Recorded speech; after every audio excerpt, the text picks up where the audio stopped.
സമാധാനവും സർവ്വനന്മയും. നിങ്ങൾ കേട്ടുകൊണ്ടിരിക്കുന്നത് സായം പോഡ്കാസ്റ്റ് സീരീസിലെ ഒരു എപ്പിസോഡ്. ഞാൻ കപ്പുച്ചൻ സന്യാസ വൈദികനായ ജയന്ത് മേരി ചെറിയാൻ. ഇന്ന് നസ്രത്തിലെ തിരുക്കുടുംബത്തിൻ്റെ തിരുനാൾ. ദൈവത്തിൽ നിന്ന് വന്നത് ദൈവത്തിന് ഭദ്രമായി തിരിച്ചേൽപ്പിക്കുക എന്നതാണ് കുടുംബ ഭദ്രതയുടെ തന്നെ യുക്തി.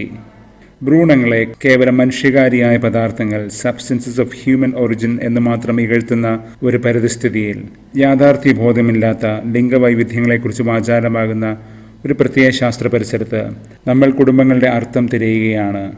കുടുംബം എന്നത് അനാദിയായ ദൈവിക പദ്ധതിയുടെ ഭാഗമാണെന്ന ബോധ്യത്തിലേക്ക് തിരിച്ചു നടക്കുകയും ചെയ്യുകയാണ്. വെറും മാംസത്തിൻ്റെ ഒരു വ്യവസ്ഥയല്ല വിവാഹവും കുടുംബവും എന്നത്.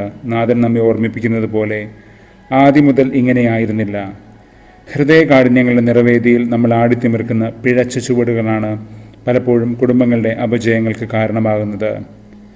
പരിശുദ്ധ തൃത്വത്തിൻ്റെ ഒരു ഭൗമിക പ്രതിഫലനം പോലെ നസ്രത്തിലെ തിരുക്കുടുംബം ഒരു തിരുത്തൽവാദമായി നിലകൊള്ളുകയാണ്. ദൈവപുത്രൻ്റെ പ്രേക്ഷിത ദൗത്യവും സുവിശേഷ വഴിയും അതുമായിട്ട് ബന്ധപ്പെട്ടതാണ് ഈ തിരുക്കുടുംബത്തിൻ്റെ വ്യതിരിക്തത എന്നത്. ദൈവത്തിൽ നിന്ന് വന്നത്, ദൈവത്താൽ അയക്കപ്പെട്ടത്. പുത്രൻ്റെ പ്രേക്ഷിത ദൗത്യത്തെ അസാധാരണമാക്കുന്നത് ഈ അനുഭവമാണ്.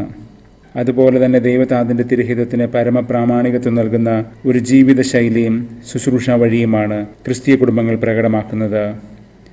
ദാമ്പത്യ സ്നേഹത്തിൻ്റെ പരസ്പര കരുതലും ആത്മബലിയും ദൈവിക പരിപാലനയുടെ തന്നെ കറതീർന്ന പ്രതിഫലനങ്ങളായി മാറുകയാണ്. കുടുംബത്തിലെ ഓരോ അംഗവും അങ്ങനെ ദൈവികമായ കീഴ്വഴക്കം, സബ്മിഷൻ പാലിക്കണം. ഉപ്പോടാക്സിസ്. ശ്രീഹന്മാർ ക്രിസ്തീയ കുടുംബങ്ങൾക്ക് നൽകുന്ന ആവർത്തിച്ചുള്ള പ്രബോധനങ്ങളിൽ നിന്ന് ഇത് വ്യക്തമാണ്. ഇന്ന് കൊളോസ്യർ 3 അതിൻ്റെ ഒരു ഉദാഹരണവും.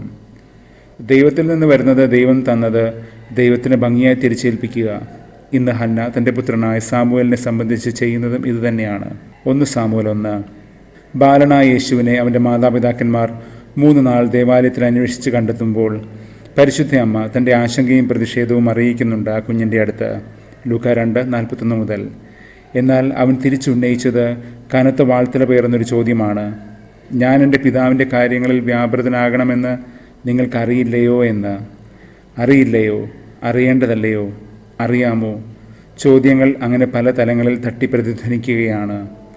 നമുക്ക് അറിഞ്ഞുകൂടാത്ത തലങ്ങൾ ദൈവം സ്ഥാപിച്ച കുടുംബത്തിനുണ്ട് എന്ന് ആദ്യമേ നമ്മൾ തിരിച്ചറിയണം.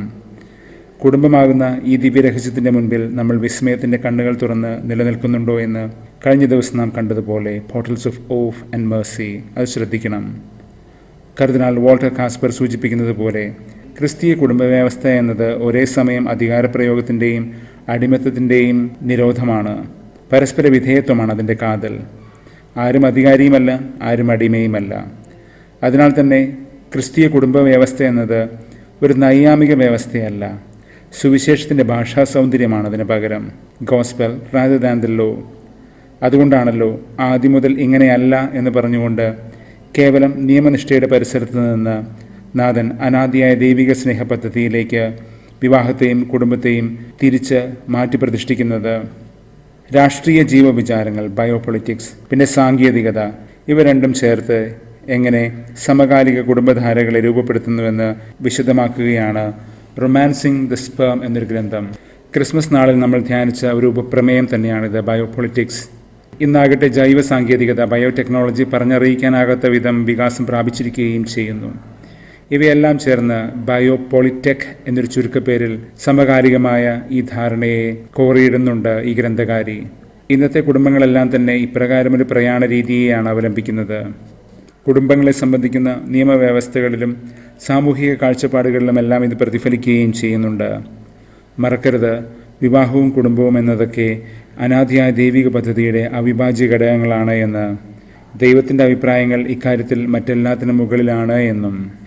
ഇന്ന് സങ്കീർത്തനം 128 അത് പറഞ്ഞു തരും. കർത്താവിനെ കൂടാതെ നമുക്ക് വീടുകൾ നിർമ്മിക്കാനാകില്ല. അത് കല്ലും മണ്ണും കൊണ്ടുള്ള വീടല്ല.